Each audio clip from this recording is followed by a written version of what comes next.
ผีแทงเถือกพักกะเน่าเทือนคำยุเขาคอยดอกป่าไผ่แต่ยังอยากได้หน่อยนาดนั่งงาปรารถนานำเอาบ่มียามแล้วอยากได้แนวนำเสื้อนางงาคือเก่าก็เลยออกปากเบาป่าซุ่มซ้ำดอกโมผี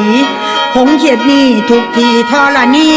ซุ่มพูดผีไปเมิดพบพญาแทนเขา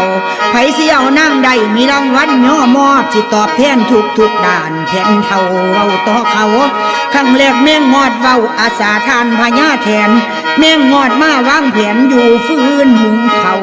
นั่งจับเอาฟื้นได้เสียวไล่มันตอดเว้าอาสาเรียบร้อยผีน้อยได้เล่าจ่าถึงเท่ากำพาเตือนว่าสิมีไฟย่ำก่อไฟยาสิไปเอาฟืนเก่าเดิมมาใส่แม่งอดได้จังไล่มันสิตอดมันอาสาหลับเจ้าแขนเท่าข้าวการนั่งหน้าหูหอมด้านเอาโดดใหม่มาสุมพ่อแต่ไฟล้ำลูกโคงแห้งแสงกาแล้วจะหาเอาโดนยังฟื้นซุ่มเก่า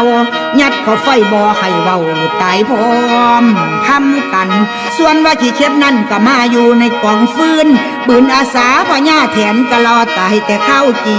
เพราะว่ามีผีน้อยมาตักเตือนที่ไม่ถูกไฟเผาเรียบร้อยลดตายหมอยดุดดันเขางูเฮานั่นเลยเข้ามาอยู่ในเฮือนมันอาสาพญาแถนสู่แนวมันเรามันก็เลยมาเข่าเน่านอนคือเก่าอยู่ในหม้อหนึ่งเข่าเสียวเจ้าดอกอยู่เฮือนสิตอดนั่งให้หมอดเมียนเนี่ยหมอดเมียนเตือนว่าเด้อสัญญาหอดเวลาสมควรฝ่ายทางพี่น้อยก็เลยค่อยมาเว้าเตือนนั่งง่าบอกเล่าว่างูเฮานั่นใดสิเอาเจ้าดอกเมืองง่าย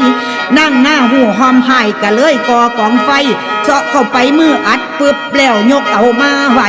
ตั้งกองไฟงูกระห้อนนอนตายหมอมันเดือดเบิดเสนียดทุกด้านการสู้ว่าแย่งนั่งอยู่ต่อมาอีบางอ้างว่าบางมันมีฤทธิ์อาศัยจิตพญาแถนสิซอยเอาก็ยังได้เสียวมันมาเอิญขวัญนั่งให้ต้องบรรลัยทุกอย่างผีน้อยหูจากบางเลยมาเว้าต่อเท้าดีหายดอกสู่แนวถ้าว่านั่งตายแล้วเจ้ายาวเผาไฟ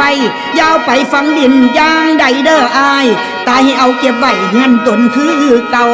เพราะได้ยินบางเว้ามันสิซอยพญาแถนมันสิมาทำแผนเหี่ยเอาขวัญเจ้าฝ่ายจะเอามันเข้าขึ้นมาเมืองลุมคุ้มลงมาหอดพื้นผีน้อยดอกก้าวจ่า